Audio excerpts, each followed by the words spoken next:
Hi friends, this is the first of several videos to come about studying English as a second language.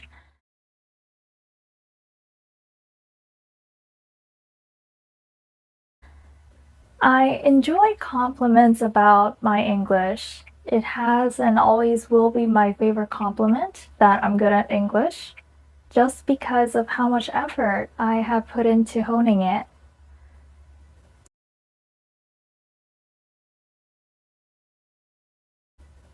I did live in the States for about 3 years in elementary school, but since then I have only studied in Korean schools.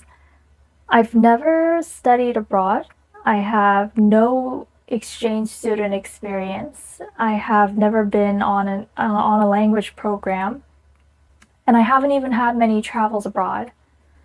But despite many years of living in Korea, I was able to retain my command of English, and I attribute this to my love of reading.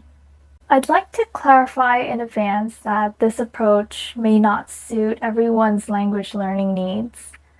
This is only appropriate if you need to speak and write in a very sophisticated and intelligent way. I should also note that it's a very long-term process that requires years of practice and a habitual love for the language. For instance, if you need simple conversational English for traveling or email skills for use in business, you need a more strategic approach and something that's more short-term. I would like to touch upon those in another video, so stay tuned. But for now, I would like to tell you how I honed my English through literature. Let me break down why I found this method effective and how I went about it.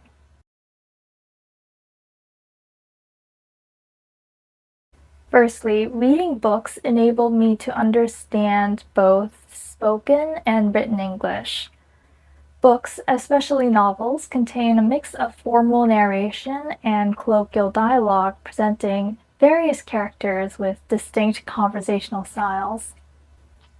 This helps me to grasp language nuances and improve my understanding of formal and casual English.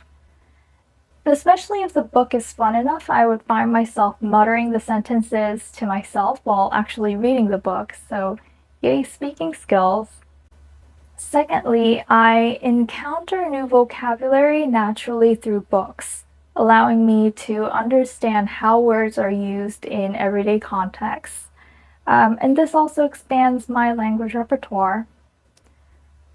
When I discover new vocabulary, I always Google that specific word that I found. That way, I find definitions described in English and more usage examples from the web. One thing I never did is rely on an English to Korean dictionary. That way, English is completely isolated from my mother tongue, which is Korean, and I never translate in my head. I only see English as English itself. Lastly, books serve as excellent examples of proper grammar and well-structured phrases, showing me the best ways to express emotions, situations, and ideas. I would collect different styles of sentences so that I have like a pool, a reserve of various expressions to pull out whenever I need them. Again, I would reiterate to myself these sentences in my head so that I can imagine various situations where I would whip out that perfect sentence to my advantage at a given time. I also like to pretend that I was the one who came up with such a poignant expression. It's a good thing that these sentences don't have copyrights to them.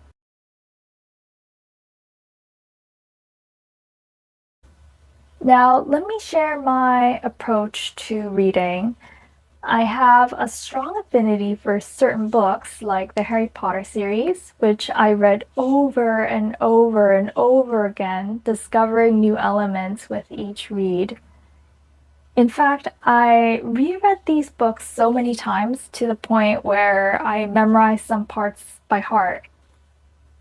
That's how I came to identify with these books' writing style and assimilated my speaking and writing styles to my favorite authors. Because I had a deep understanding of these styles to model myself against, I was able to skip all the trial and error of discovering my own style. I also have a habit of keeping a reading journal where I noted favorite excerpts or analyzed books in my own words.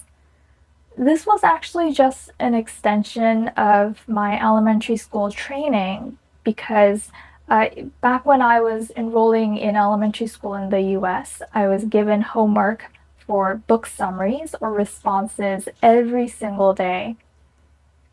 But even to this day, my reading responses are similar to the one that I was given for homework when I was in elementary school. I would cover my views on character analyses, my personal connections to the book. I would think about the author's intentions, or I would comment on the writing style of the book. These exercises help me consolidate my thoughts and verbalize my own opinions of the book. Note that all of my thoughts in this process occurred in English because I had to base my thoughts on the book, on the elements of the book. It was only natural that my writing flowed out in English instead of translating my Korean thoughts into English writing.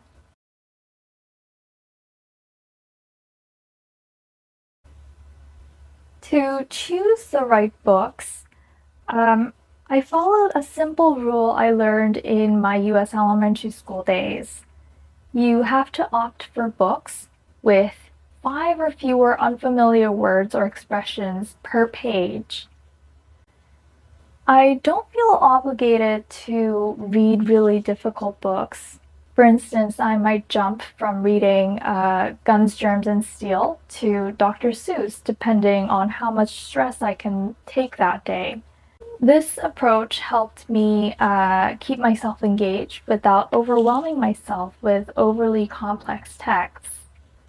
I'll show you some books I repeatedly read to improve my English. One is When Breath Becomes Air by Paul Kalanithi, which introduced me to a wealth of new vocabulary. Another one of my favorite books is Great Expectations by Charles Dickens. This book showcases humor and conciseness from the 1800s that still resonate with contemporary readers. For those of you who prefer nonfiction, I highly recommend How to Win Friends and Influence People by Dale Carnegie. This book not only offered valuable content, but also displayed a very persuasive and distinctively intelligent writing style that I still admire. In a nutshell, I was able to maintain my English through really active, close reading and always outputting the vocabulary or grammar I gleaned from the books. This is still an ongoing process for me, and it's still something that I practice to this day. But I can tell you that this is the best way to acquire a really sophisticated command of English. So if you're looking for a long-term and truly effective approach to enhancing your language abilities, give reading a try. It's been my key to success, and it might work wonders for you too. Stay tuned for more language tips and happy reading.